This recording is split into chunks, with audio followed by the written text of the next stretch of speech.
नमस्कार साथियों, एक बार फिर स्वागत है हमारे हॉरर पॉडकास्ट शो में। आज हम आपके सामने एक और सच्ची घटना लेकर आए हैं जिसका संबंध एक परिवार से होता है और उस परिवार का विक्टिम होता है नवीन।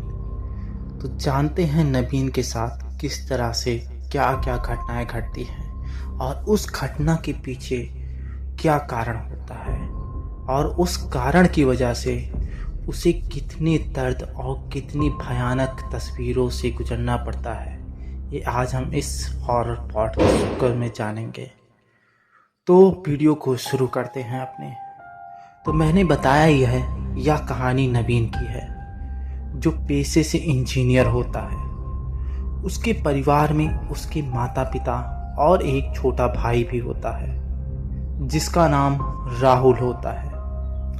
नवीन की अभी हाल में एक जॉब लगी होती है और उस जॉब में उसे अच्छी खासी मंथली इनकम भी होती है।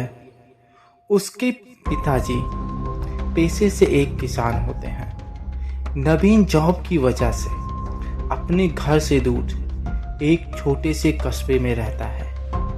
नवीन के माता पिता हर रात नवीन को दिन में एक बार जरूर फोन किया करते थे, लेकिन एक समय की बात है जब उसकी माँ रात में फोन करती है तो पहले तो उसका फोन एक रिंग में नहीं उठता है, लेकिन उसकी माँ जब दूसरी बार फोन करती हैं तो इस बार फोन उठ जाता है और कुछ सेकंड तक फोन पर जवाब नहीं आता है। लेकिन कुछ देर बाद फोन कट जाता है। नवीन की माँ थोड़ा चिंतित होकर तीसरी बार फोन करती हैं और हेलो हेलो ही किए जा रही होती हैं और कहती हैं, बेटा तू बोल क्यों नहीं रहा है। और थोड़ी ही देर में फोन से नवीन की माँ को एक अजीब सी आवाज़ सुनाई देती है।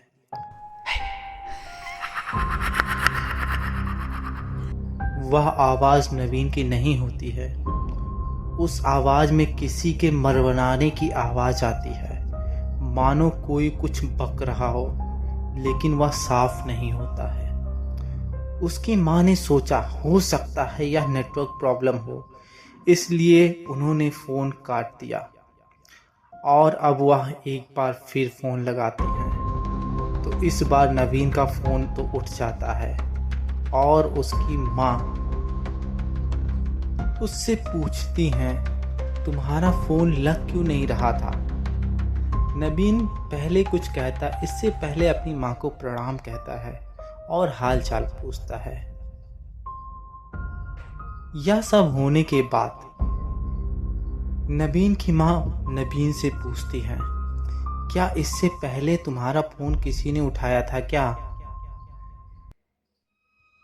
तो नवीन आश्चर्यचकित होकर पूछता है, क्या आपने इससे पहले भी फ़ोन लगाया था।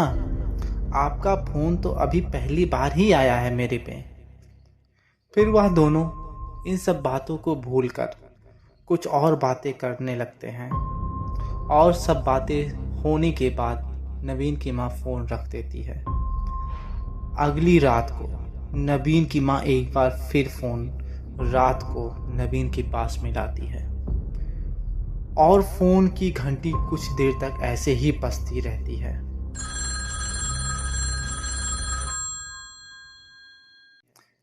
फिर फ़ोन रिसीव हो जाता है, लेकिन पिछली रात की ही तरह इस बार भी फ़ोन से किसी के बोलने की आवाज़ नहीं आ रही होती है, बल्कि कोई तेजी तेजी से मानो सांस ले रहा हो।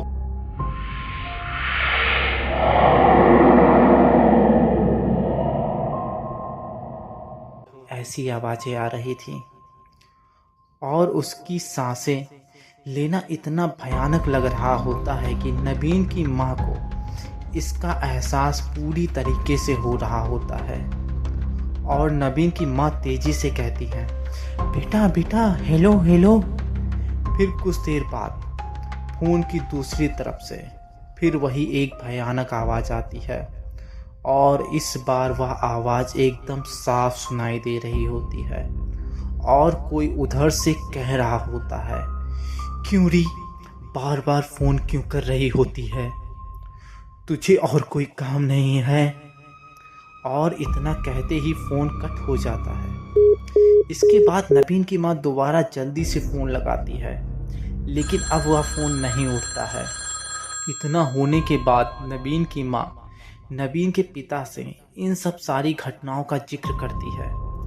अब परिवार के सभी सदस्य नबीन को लेकर चिंतित हो जाते हैं, और हो भी क्यों ना, क्योंकि उन लोगों के पास सिर्फ नबीन का ही नंबर होता है और वहाँ के आसपास के किसी भी व्यक्ति का नंबर उन लोगों के पास नहीं होता है, जिससे वह उन दूसरे के पास फ़ोन मिलाकर नबीन का हाल चाल जान सके। आखिरकार उन लोगों ने रात में ही नबीन के पास जाने का निश्चय किया, लेकिन नबीन जहाँ रहता था वहाँ जाने के लिए पूरे 7 घंटे लगते थे। इसलिए उन लोगों को वहाँ पहुँचते पहुँचते सुबह के 8 बज जाते हैं। जब वह नबीन के कमरे में के पास खड़े होकर दरवाज़ा खटखटाते हैं तो नबीन दरवाजे को खोलता है। उसे देखकर सब हैरान हो जाते हैं। उसके आंखों के नीचे काले धब्बे हुए होते हैं और शरीर भी बहुत दुबला पतला हो गया था, मानो वह कब से कुछ खाया ना हो। कुछ सेकंडों के अंदर ही वह वहीं पर बेहोश होकर गिर जाता है। उसके माता पिता उसको पास के ही एक अस्पताल ले जाते हैं, जहां पर वहां कुछ घंटे एडमिट होने के बाद डॉक्टर फिर उसे कुछ दवाइयां लिखकर रेफर कर देता है। अब उसके माता पिता नबीन को लेकर अपने घर चले आते हैं। उन लोगों को पहुंचते पहुंचते शाम हो जाती है। परिवार के सभी सदस्य थकान की वजह से खाना पीना खाकर जल्दी ही सोने के लिए अपने कमरे में चले जाते हैं। रात में नबीन के छोटे भाई यानी रोहित को नींद खुल जाती है, क्योंकि उसे बड़ी जोरों की प्यास लग जाती है। वह पानी पीने के लिए किचन में जाता है और किचन का दरवाज़ा खोलकर वह पानी की बोतल निकालकर ज्यों ही सिर के ऊपर से करके पानी पीने के लिए बोतल उठाता है, वह अपने सामने का नज़ारा देखकर चौंक जाता है। वह किचन की खिड़की से देखता है कि उसका बड़ा भाई नबीन लॉन में लगे हुए झूले पर बैठा हुआ तेजी तेजी से झूला झूल रहा होता है। साथ ही वह अपने सिर को झुकाकर कुछ अजीब सा मरमरा रहा होता है और उसकी आवाज़ में बहुत भारीपन होता है। जब रोहित खिड़की के और करीब जाकर नबीन को देख रहा होता है, तभी नबीन तेजी से अपने सिर को रोहित की तरफ घुमाता है। रोहित देखता है नबीन की आंखें एकदम लाल लाल चमक रही होती हैं और वह बहुत भयानक लग रही होती हैं। वह तेजी से अपने माँ के कमरे की ओर बढ़ता है और अपनी माँ को जगाता है। उसकी माँ पूछती हैं, क्या हुआ रोहित, घबराए हुए क्यों हो तुम इतना? और वह घबराहट के मारे सिर्फ माँ माँ माँ, नबीन भैया लॉन में, इतने ही शब्द उसके मुंह से निकल पाते हैं। और वह अपनी माँ का हाथ पकड़कर किचन की दूसरी ओर से खिड़की के पास ले जाता है और कहता है, माँ लॉन में देखिए। जब उसकी माँ लॉन में देखती हैं तो वहाँ कोई भी नहीं होता है। उसकी माँ यानी रोहित को डांटते हुए कहती हैं, यहाँ तो कोई नहीं है। रोहित एक बार फिर खिड़की से देखता है तो वास्तव में वहाँ कोई नहीं होता है। तो वह नबीन के कमरे की ओर दौड़ता हुआ जाता है और वहाँ देखता है कि उसका बड़ा भाई भी आराम से सो रहा होता है। अब उसकी माँ रोहित को डांटते हुए सोने के लिए उसे भेज देती हैं और खुद भी सोने के लिए चली जाती हैं। सुबह होने पर नबीन की माँ नबीन के कमरे की ओर जाती हैं और कमरे का दरवाज़ा खटखटाती हैं। और कई बार नबीन का नाम लेकर आवाज़ भी देती है, लेकिन वहाँ से कोई जवाब नहीं आता है। सब परिवार के अब सभी सदस्य नबीन के कमरे के दरवाजे के सामने खड़े हो जाते हैं और तेजी तेजी से उसे पुकारते हैं। तभी नबीन के कमरे से किसी सामान के तेजी से टूटने की आवाज़ आती है, मानो किसी ने कोई सामान या गुलदस्ता दरवाजे पर फेंक कर मारा हो। और एक भयानक सी आवाज़ आती है, चले जाओ यहाँ से, तुम सब लोग यहाँ से निकल जाओ, मुझे किसी से नहीं मिलना है। यह आवाज़ सुनकर परिवार के सभी सदस्य सहम जाते हैं और उनको लगता है कि नबीन की मानसिक स्थिति ठीक नहीं है। इसलिए वह लोग दरवाज़ा तोड़कर अंदर जाते हैं और देखते हैं नबीन एक कोने में बैठा हुआ है और अजीब सी झूम झूम कर इधर उधर घूम भी रहा होता है अपनी गर्दनों को। जब उसका छोटा भाई उसके हाथ को पकड़ता है तो वह तेजी से अपने भाई के हाथ को झटक देता है। फिर सब लोग उसके हाथ पैर को बांधकर मानसिक रोग के डॉक्टर को दिखाते हैं। डॉक्टर उसका चेकअप करने के बाद कुछ दवाइयाँ लिख देता है और फिर उसे वापस घर के लिए भेज देता है। इस प्रकार नबीन की कई दिनों तक दवाइयाँ चली, लेकिन वह ठीक नहीं होता है। उसकी हालत दिन प्रतिदिन बदतर होती जा रही होती है। एक दिन नबीन की माँ शाम को किचन में खाना बना रही होती हैं। तभी उनको अजीब सा एहसास होता है, मानो उनके पीछे कोई गहरी गहरी सांसें ले रहा हो। जब वह पीछे मुड़कर देखती है तो कुर्सी पर एक अजीब सी आकृति बैठी हुई होती है, जिसके बहुत बड़े बड़े बाल जमीन तक छू रहे होते हैं और अजीब सी आवाज़ कर रहा होता है। यह देखकर नबीन की माँ बहुत तेजी से चीखती हैं। परिवार के सब सदस्य किचन की ओर पहुंचते हैं, तब तक वह साया खिड़की से पार हो जाता है और यह सब देखकर उसकी माँ वहीं बेहोश हो जाती है। अब इस तरह की ढेर सारी घटनाएं घर में घटने लगती हैं, मानो वह साया अब परिवार को अपनी भी मौजूदगी का एहसास कराने लगा हो।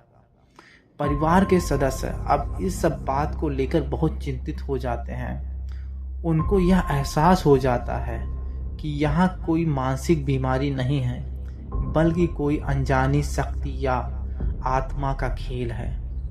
नबीन की माँ इस बात का जिक्र अब अपने बड़े भाई से करती हैं और घर में हो रही सभी घटनाओं को विस्तार से बताती है। अगली सुबह नबीन की माँ का भाई एक तांत्रिक के साथ उसके घर पहुंच जाता है। जब तांत्रिक घर के गेट के पास पहुंचता है तो वह देखता है कि छत पर एक भयानक साया इधर उधर तेजी से घूम रहा होता है। जब वह तांत्रिक को देखता है तो वह उसे घूरने लगता है। यह देखकर तांत्रिक समझ जाता है और अब वह घर के अंदर चला जाता है। वह परिवार के किसी सदस्य से बिना बात किए ही नबीन के घर के कमरे के बाहर खड़ा हो जाता है। नबीन के परिवार यह सब देखकर चौंक जाते हैं कि इस तांत्रिक को नबीन का कमरा कैसे पता चला। और कुछ ही देर में कमरे का दरवाज़ा तेजी तेजी से आवाज़ करने लगा हो, मानो उस दरवाजे को पकड़कर कोई तेजी तेजी से हिला रहा हो। ऐसा होने पर उस तांत्रिक ने अपने हाथ को दूसरे दरवाजे पर रख देता है और आंखें बंद करके मन ही मन में कुछ बुदबुदाता है और कुछ ही समय में वह दरवाज़ा शांत हो जाता है। अब उसने अपने झोले से एक घास की बनी गुड़िया को निकालता है और रोहित से एक जार में पानी भरकर लाने को कहता है। रोहित तुरंत दौड़कर एक शीशे के जार में पानी भरकर उस तांत्रिक के सामने लाकर रख देता है। उस तांत्रिक ने एक बार फिर अपनी आंखों को बंद करके कुछ मन ही मन पढ़ा और उस गुड़िया को उसे पानी में भरे जार में डुबो देता है। देखते ही देखते वह गुड़िया तेजी से उस जार में घूमने लगती है, मानो उस गुड़िया को कोई अपने हाथ से बहुत तेजी से घुमा रहा हो। गुड़िया के कुछ ही देर में घूमना बंद हो जाता है और पानी का रंग बिल्कुल काला पड़ जाता है। यह देखकर उस तांत्रिक के चेहरे पर थोड़ी सिकन आती है और वह रोहित की माँ से कहता है, माताजी, आपके बेटे को एक शैतान ने जकड़ लिया है। तो उसकी माँ ने तांत्रिक से पूछा नवीन की माँ ने तांत्रिक से पूछा, मेरे बेटे को इसने क्यों पकड़ रखा है? एक बार फिर वह तांत्रिक अपनी आंखों को बंद करता है और कुछ देर तक बोलता नहीं है और आंखें खोलने के बाद वह कहता है, आपका बेटा जहाँ काम करता है वहाँ के एक व्यक्ति ने इसकी आत्मा का सौदा एक शैतान से कर दिया है, क्योंकि वह आपके बेटे की तरक्की से जल रहा होता है। इसलिए उसने नवीन के खाने में कुछ ऐसा मिला दिया जिससे नवीन की आत्मा उस शैतान के वश में हो गई है और ऐसे शैतान शरीर से बाहर कभी नहीं निकल पाते हैं। यूँ समझिए इनको निकालना नामुमकिन होता है। अगर कोशिश की जाएगी तो हो सकता है वह शैतान आपके बेटे को अपाहिज कर दे या मार ही डाले, या हो भी सकता है या कि वह उस व्यक्ति को जीवन भर के लिए घुट घुट के ऐसे ही मारता रहे, या ये भी हो सकता है उसकी मदद करने वाले को वह शैतान ही मार डाले। तो किसी भी सूरत में वह शैतान खाली हाथ नहीं जाने वाला है। उसकी माँ उस तांत्रिक के सामने हाथ जोड़कर कहती हैं, किसी भी तरीके से मेरे बेटे को बचा लीजिए। ऐसा कहकर वह फूट फूट कर रोने लगती हैं। तांत्रिक रोहित की माँ को दिलासा देते हुए कहता है, ठीक है, मैं अपनी तरफ से पूरा प्रयास करूँगा। अब वह तांत्रिक रोहित और नवीन के कमरे के सामने ही बैठ जाता है और उसने एक गुड़िया को निकाला जो पानी में डूबी हुई होती है। अब वह उस गुड़िया को उस कमरे के दरवाजे पर अपने हाथ से सटा देता है। पहले वह उस गुड़िया के दाहिने हाथ पर एक कील काटता है। जैसे ही वह कील अंदर घुस जाती है तभी अंदर से एक अजीब सी चीख बाहर आती है और कुछ ही देर में उस तांत्रिक ने गुड़िया के बाएं हाथ पर भी एक कील काट देती है। अब वह जो चीखें होती हैं घर के अंदर से, वह और तेजी से आने लगती हैं, मानो अंदर जो भी कोई हो उसे बहुत तकलीफ हो रही हो इन सब चीज़ों से। जब वह तांत्रिक तीसरी कील हाथ में लेकर उस गुड़िया के सर पर मारने वाला होता है, तभी अंदर से एक आवाज़ आती है और वह आवाज़ बहुत ही भयानक होती है, जिसको सुनकर परिवार के सभी सदस्यों के रोंगटे खड़े हो जाते हैं। वह शैतान अंदर से कहता है, रुक जा तांत्रिक, ऐसा मत कर, मैं तुझे और तेरे परिवार को जिंदा नहीं छोड़ूंगा। और वह ऐसा कहकर एक भयानक हंसी हंसने लगता है। तांत्रिक ने यह सुनकर कुछ भी नहीं कहा और पुनः अपने झोले से एक मरी हुई चिड़िया को निकालता है और उसने उस चिड़िया को उसी कमरे के सामने फर्श पर रख देता है। ऐसा कहते ही अंदर से एक आवाज़ आती है और वह आवाज़ फिर से कहती है, तू मरकर ही मारेगा तांत्रिक। अब पूरे घर का माहौल बदल चुका होता है, मानो वह आत्मा पूरे घर में इधर उधर तहस नहस मचा देगी। और कुछ ही देर में उस तांत्रिक ने तीसरी कील भी उस गुड़िया के सिर में हथौड़े से काट देता है। ऐसा करते ही फर्श पर रखी हुई मरी चिड़िया तड़पने लगती है, जिसको देखकर किसी को भी विश्वास नहीं हो रहा होता है, क्योंकि वह पहले से ही मरी हुई थी। अब वह जीवित कैसे हो सकती है। जैसे ही चिड़िया हिलना डुलना शुरू करती है, तांत्रिक तेजी से उस चिड़िया को अपने हाथ में उठाता है और उसकी गर्दन को ऐंठ कर एक शीशे के जार में बंद कर देता है। ऐसा इसलिए वह करता है क्योंकि तांत्रिक ने उस शैतान को उस चिड़िया में कैद कर दिया होता है। अब कमरे का दरवाजा अपने आप ही खुल जाता है। नबीन कमरे के फर्श पे बेहोश पड़ा हुआ होता है। नबीन की माँ उस तांत्रिक का बहुत ही शुक्रिया अदा करती है। तांत्रिक नबीन के पास जाता है और उसके हाथ में एक रक्षा कवच बांध देता है और कहता है, यह रक्षा कवच कुछ दिन तक ऐसे ही रहने देना। और ऐसा कहकर वह तांत्रिक उस जार को ले जाकर एक घर के बाहर एक बड़े से गड्ढे में गाड़ देता है। इसके बाद किसी को नहीं पता होता है कि वह तांत्रिक कहाँ गया और इस तरह नबीन की जान बच जाती है। तो ये थी कहानी बदले की भावना की और शैतान के साथ एक सौदे की, जिसका परिणाम एक मासूम इंसान को भुगतना पड़ता है।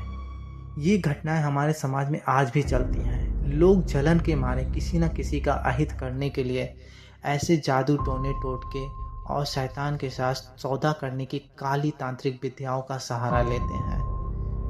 तो ये कहानी आप लोग को कैसी लगी? अगर आप लोग के सामने भी कई ऐसी घटनाएं घटी हो तो कमेंट बॉक्स में मुझे ज़रूर बताइएगा। और अगर ऐसी कहानी हो तो आप मुझे ज़रूर बताइए, मैं उस कहानी को अपने पॉडकास्ट चैनल पे ज़रूर टेलीकास्ट करूँगा। फिलहाल मिलते हैं किसी नई कहानी के साथ। तब तक के लिए अपना ख्याल रखिए। धन्यवाद।